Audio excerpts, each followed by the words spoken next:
This is TechCrunch. Fixing the climate crisis is a vast, world-sized puzzle, but one particularly large piece of this ginormous conundrum is construction and real estate, which collectively amount for around 40% of global greenhouse gas emissions. Enter Munich-based data startup Emidat, which has built a software platform for automating the generation of validated Environmental Protection Declaration (EPD) certificates for the construction sector. EPDs are a critical piece of the puzzle for understanding and mitigating the climate impact of the built environment. They require undertaking product lifecycle assessment (LCA) to declare standardized info about the environmental impact of construction materials and products at each stage of their lifecycle, from production through use to end of life. The problem is that EPDs are typically an arduous and expensive piece of paperwork for manufacturers to produce, says Emidat CEO and co-founder Lisa Oberreigner. This is where the startup's data platform comes in, opening up a digital channel for ingesting product data and automating environmental impact declarations via a queryable database that accepts uploads via API, Excel, or BIM, building information modeling, and can itself be accessed via API and UI. By standardizing the construction sector's EPD reporting for products, the startup thinks its data layer will fire up the incentive for manufacturers to compete to produce more sustainable buildings materials, helping to shrink the carbon footprint of future builds as a byproduct of platform-enabled transparency. The really large manufacturers, the ones that are responsible for these emissions, it's not like they don't know how to decarbonize. They know exactly what they need to do, and they invest a lot in these new technologies to produce sustainably, Oberreigner said. Now they cannot charge for it, and with what we do, they can put a price tag on it, show that it's actually more sustainable. So what we're building is essentially an incentive structure so that the manufacturers get something for their effort. And I think right now this is what the market needs, she said. In a couple of years, when we're not talking about do you have this data available, but we're talking about the actual impact of the materials, then it will be even more important to have the sustainable solutions implemented. The startup is also using AI to analyze data ingest so it can present information back to its customers. This includes being able to create industry benchmarks for different products so manufacturers can compare their performance against peers. It also plans to use AI to analyze 3D models so it can produce emissions calculation projections based on analysis of the materials proposed for the construction project. Emidat's software-as-a-service platform cuts the time it takes its manufacturer customers to produce an EPD from as long as up to a year currently, using conventional approaches, such as where a manufacturer engages a consultancy firm to compile the data and an external verifier to sign off on the declaration, to as little as a week per product, according to Oberreigner. The cost per EPD, and therefore per product, is also slashed dramatically, she says, down from the circa 15,000 euros it costs using the conventional multi-agency reporting process down to as little as 50 euros using Emidat's platform. Beyond the existential imperative of the climate crisis itself, there is a driving force on the horizon in the form of regulations that will apply across the European Union from early next year, aka the Construction Products Regulation, CPR. This pan-EU law brings in sustainability requirements for construction industry products and harmonizes the bloc's rules for assessing environmental performance. It will also introduce a regime of audits to check the construction industry's environmental declarations. And Oberreigner suggests the law will help accelerate adoption of Emidat's platform, given how the verification piece is also baked in. Essentially, right now, the way the industry works is that there is a third party that just looks at the manufacturer's product data that a consultant created, puts their signature under it, and then this is published. The problem is that they all work with different standards, she said. So even if you produce the exact same product and it should be the same results, it's not at the moment. So our core piece is in making this calculation unified. And this is what the verifier verifies in the first place. Oberreigner and her co-founder, CTO Florian Fesch, set out knowing they wanted to found a climate startup but otherwise had a blank slate for what their first company would focus on. Researching impact opportunities and doing hundreds of interviews around sustainable construction led them to narrow their search and settle on data reporting for construction as the mission. They saw a particular opportunity to build a platform geared toward materials manufacturers, getting these key players and their supply chains uploading product data to automate EPDs as a way to respond to rising demand for environmental impact info, which is coming from the architects and project developers who want to improve the sustainability of their projects.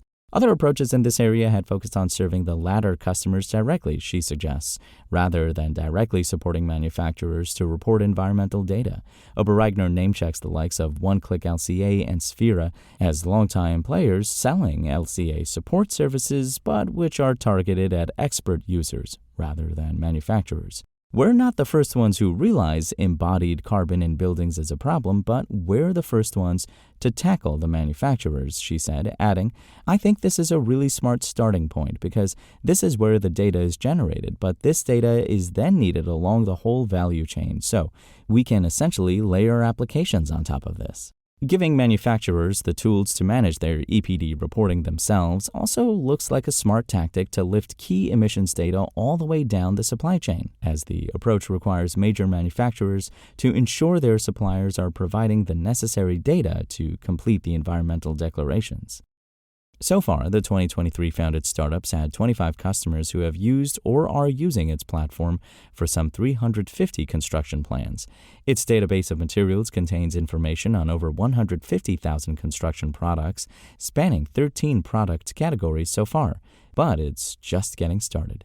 Oberreigner says Emidat's initial focus has been onboarding manufacturers of structural components where environmental impact is greatest, example cement, concrete, steel, windows, roofing, etc., and its customer roster includes 3 of the world's largest concrete manufacturers, though she didn't disclose any names.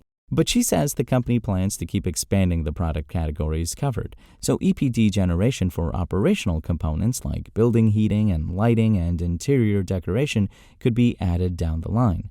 Consider how many declarations would be needed to comprehensively cover all the components involved in just a single construction project, and it's easy to see why a scalable platform that's able to automate key stages of the EPD process to both speed it up and radically shrink the cost of reporting could be transformative in delivering data much more quickly and getting much more of the built environment disclosing critical information on climate impact.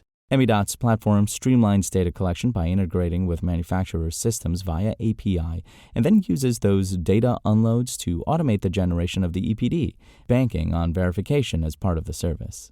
Manufacturers really need this at scale for hundreds of different products, so the current process just doesn't work, Oberreigner said. Within the European Union, we need to increase the number of EPDs from 30,000 to somewhere in the millions. We don't really know how many construction products there are, but it's very, very high. And then outside the European Union, you also have the same standard. Generating EPDs is something that nobody else has really done before because it's a rather complex document that explains exactly how everything was calculated, she said. And then the calculation needs to be accurate as well. So we make sure that the calculation is accurate for every single product that you want to output, which means that there are a lot of sanity checks in there, everything that a verifier would usually do, so the declaration, again, is auto-generated. We're the first ones to do this in a fully verified model, meaning that the output is so accurate that the verifier guarantees that anything that comes out of Emidat is verified, she said. And that's very new in the market. It hasn't really been possible before, and the demand was also not there because it was fine if you did this like once a year and then it landed in the drawer. Now we really need this at scale, so it's the first time, essentially, that people are asking for this kind of solution.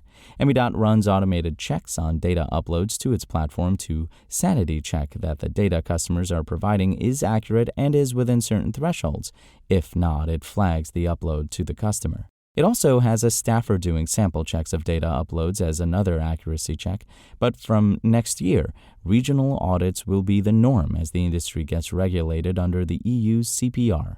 The startup thinks that just the European market for EPDs could be worth at least $5 billion a year based on the cost of producing a verified certificate for 500,000 construction products, though it says it's estimated that manufacturers will need to create 25x the amount of all the EPDs that have been published so far as environmental regulations dial up. So the regional market for environmental declarations in construction looks set for serious heat. In the U.S., for example, the Biden-Harris administration announced a $100 million fund for cleaner manufacturing last year that's providing grant support to U.S.-based manufacturers to produce EPDs. And Ober-Reigner says EPDs were also being used in Asia and Australia, so there is global alignment on the approach. Data reporting itself can be a catalyst for change. Emidat, therefore, thinks its platform will help reshape incentives for the construction sector to compete and innovate on producing and using more sustainable products. Having a proper picture of the data by making it easier to report and generate EPDs is the flywheel for industry change, Ober-Reigner predicts. What it really does eventually is it creates a competition between manufacturers that is based on environmental impact, and that is what we find really exciting. In a year's time, she says Emidat hopes to be reaching some 200 customers. She suggests that would be the tipping point for the platform to unlock other business opportunities, such as by being able to support architects and developers to choose more sustainable materials for their project. We think of ourselves as a data company because we think there will be a self-reinforcing wheel, she said. The reason why the manufacturers create this data is because they want to share it and because they want to differentiate through it. And when they use our platform to share the data, we have this other side of project developers and architects choosing the materials through Emidat, so comparing materials through Emidat. We think that once we have a really good base on the manufacturer side, so we have the best database for the materials, and we also have a really good database on the architect project developer side, it's really hard to beat us. Because every new manufacturer will see, oh, all my customers are working with Emidat, so I might as well. Emidat is announcing a €4 million seed round, which it closed this summer, led by US VC giant General Catalyst. Commenting in a statement, Samuel Bayer, investor at the firm, said, "We see Emidat as a turnkey solution for decarbonizing the mission-critical built environment from the ground up. It will increasingly function as a collaborative platform where the industry can collectively access and exchange material data. We believe this will help drive the speed of industry transformation and value chain efficiency." Prior to this, Emidat raised a €500,000 pre-seed last summer, with backing coming from several unicorn founders and 2 Atomico angels, among others. The latest funding injection will go on ramping up on the commercial side ahead of the EU regulation biting early next year, as well as continued product development. Closing the largest names in the highest emitting product verticals is the plan, Ober-Reigner said. Given the pressing need for the construction industry to be reporting carbon emissions, why hasn't there been more startup action to this problem before? Ober-Reigner suggests a combination of factors have hampered progress to date, the choice of which customers to target and timing, with relevant regulations only set to bite soon. One piece of it is it's more intuitive to go to the data users, so the architect and the project developer, because they're the ones making the material choices, she said, saying this had been her assumption too when the 2 founders started looking into the market. On the contrary, they learned through the 400 or so interviews they conducted during their market research phase that pressure to serve up data was being pushed onto manufacturers, which underscores the value of proper customer research. I think a lot of startups have tried the data user side, and that currently is really tough because they don't have the urgency yet, she suggested. And then on the manufacturer side, it's really a new need, so the regulation is only coming up now. It's really hard to find this right timing. For us, it was very conviction-driven, she added, because if you look at the emissions in construction, it's just a no-brainer that something needs to happen there. And in many industries, the urgency is not yet as big because regulation looks again where the emissions are big first. As to how she thinks the built environment will change as we get a better handle on the environmental impacts of different construction materials, she points to sustainable concrete as key to decarbonizing the sector, as well as agreeing that wooden buildings are likely to become a lot more common.